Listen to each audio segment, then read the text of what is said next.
साथियों नमस्कार, जय सिया राम। आज का प्रश्न है, भगवान कब हमारी पुकार सुनते हैं। ईश्वर को जब भी कोई पुकारता है वह उसका उत्तर अवश्य देते हैं। वह भी पुकार की प्रतीक्षा करते रहते हैं कि कब हमें हमारा भगत पुकारे। बस इस पुकार में एक शिद्दत होनी चाहिए, व्याकुलता होनी चाहिए। ईश्वर को पाने की प्यास जब जग जाएगी तो उन तक पहुंचना मुमकिन हो जाएगा।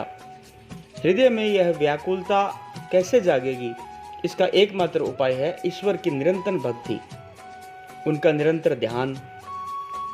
कई बार लोग मुझसे यह प्रश्न पूछते हैं कि भगवान कहाँ मिलेगा, भगवान कैसे मिलेगा। इसके उत्तर में मैं यही कहना चाहूँगा कि बिना तड़फे, बिना खोजे उसको पा लेना चाहते हो, पर वह तब तक नहीं मिलता जब तक आप तड़फे नहीं हो। जितनी अधिक भूख लगी हो उतना ही भोजन का रस भी अधिक मिलता है।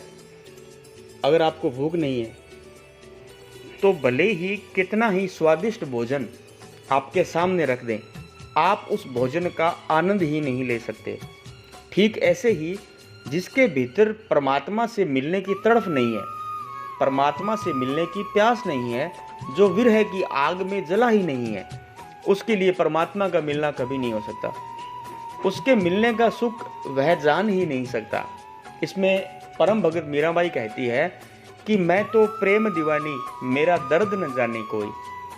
मतलब एक तड़फ, उसके लिए तड़फ। जितना तू तड़फेगा परमात्मा उतना ही तेरे नजदीक आ जाएगा। इतनी तड़फ भीतर उठ रही हो ही नहीं सकता कि परमात्मा मेघ बनकर तेरे ऊपर न बरसे। धरती जितनी प्यासी हो जाती है, बादल उतनी ही जोर से उस धरती पे बरसने को आ जाते हैं।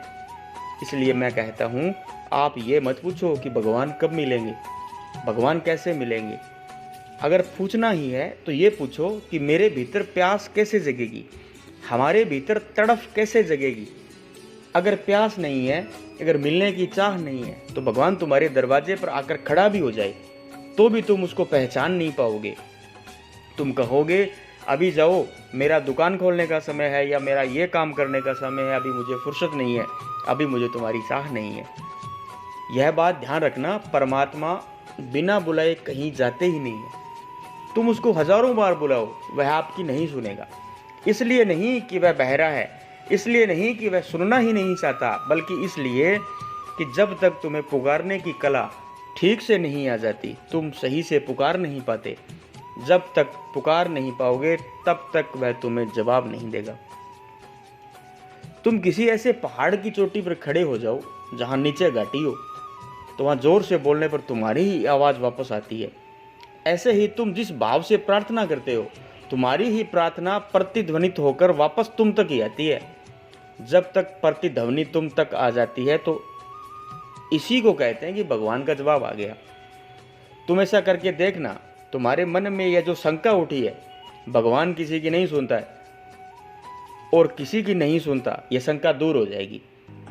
अगर तुम चाहते हो परमात्मा तुम्हारी आवाज सुने, हृदय की गहराइयों से उसे बुलाना होगा। तुम जितनी तड़प से पुकारोगे उतनी ही जल्दी उसका जवाब आ जाएगा। इसलिए कहा गया है कि तुमने पुकारा ही नहीं, वह आया ही नहीं, तुमने चाहा ही नहीं, वह मिला भी नहीं।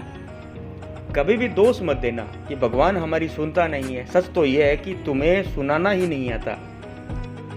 जिसके हृदय से सिर्फ प्रार्थना ही निकलती है, जिसके कदम इस प्रेम की, भक्ति की, समर्पण की डगर पर पड़ जाते हैं, उनके ऊपर सहज ही प्रभु की कृपा होने लग जाती है।